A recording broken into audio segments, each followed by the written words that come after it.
الحمد لله نحمده ونصلي على رسوله الكريم اما بعد فاعوذ بالله من الشيطان الرجيم بسم الله الرحمن الرحيم وأمر أهلك بالصلاة واصطبر عليها صدق اللہ العظیم۔ میرے محترم عزیز و دوستو، آج میں آپ کے سامنے قرآن حدیث کی روشنی کے اندر بے نمازی کا انجام بیان کرنا چاہتا ہوں۔ حقیقت بات تو یہ ہے کہ کون شخص ایسا ہے کہ جس کے سامنے بے نمازی کا انجام نہ آیا ہو، کیونکہ اسلام کو آئے ہوئے ہی صدیاں گزر چکی ہیں۔ تمام باتیں خاص طور سے نماز کے بارے میں تو ہمارے سامنے آ ہی چکی ہیں کہ اس کے چھوڑنے والا گناہ عظیم کا مرتکب ہوتا ہے اور اللہ تعالیٰ کی ناراضگی کا مستحق ہو جاتا ہے۔ لیکن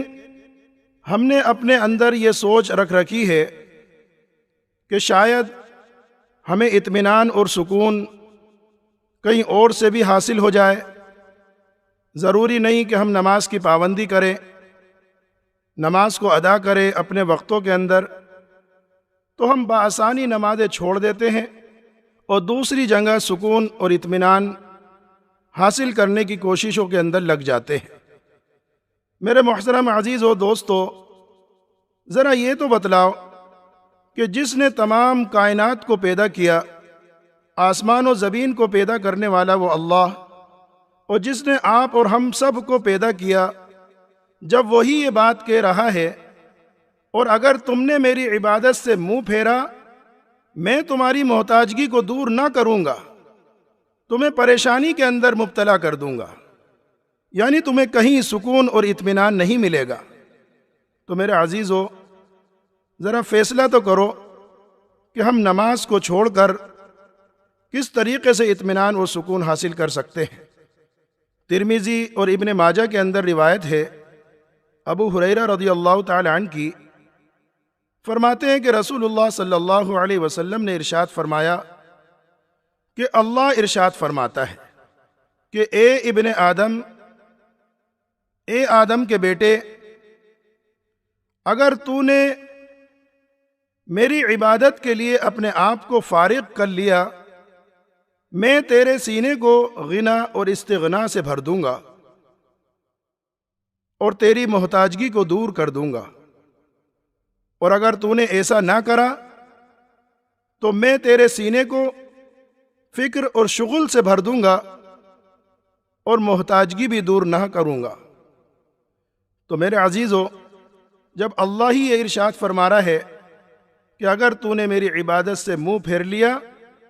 تو میں تمام چیزوں کے اندر تجھے مشغول کر کے پریشان کر دوں گا، یعنی تجھے سکون اور اطمینان حاصل نہ ہوگا۔ جیسے تفسیر معارف القرآن کے اندر بھی ہے کہ اگر مال دولت آ بھی گئی تو اس کے ساتھ حرص بھی آتا رہے گا، تو آدمی محتاج کا محتاج رہتا ہے۔ حضرت عبداللہ ابن مسعود رضی اللہ تعالی عنہ فرماتے ہیں، میں نے نبی کریم صلی اللہ علیہ وسلم کو یہ کہتے سنا ہے کہ جو شخص اپنی تمام فکروں کو ایک فکر آخرت کی فکر بنا لے تو دنیا کی تمام فکروں کی کفالت اللہ تعالیٰ خود کر دیں گے، اور اگر وہ اپنی فکروں کو دنیا کے مختلف کاموں کے اندر لگائے رکھے تو اللہ تعالیٰ کو بھی اس بات کی کوئی پرواہ نہیں کہ وہ فکروں کے کسی جنگل کے اندر ہلاک ہو جائے۔ تو میرے محترم،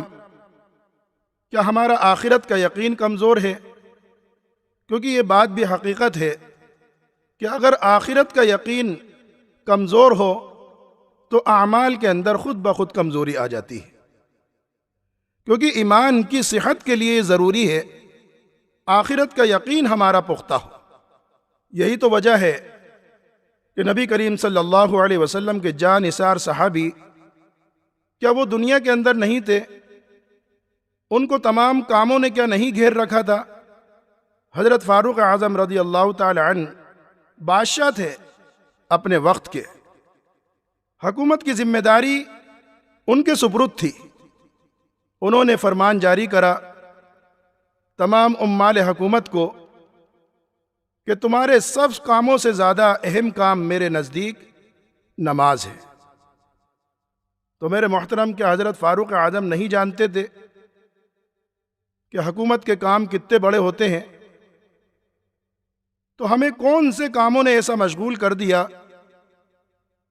جو کام ہماری نمازیں چھٹا دیتے ہیں۔ عروہ بن زبیر جب کسی وزراء اور سلاطین کو دیکھتے، ان کی نظر ان کی مال دولت کے اوپر جاتی، تو گھر میں آتے اپنے گھر والوں کو نماز کا حکم کرتے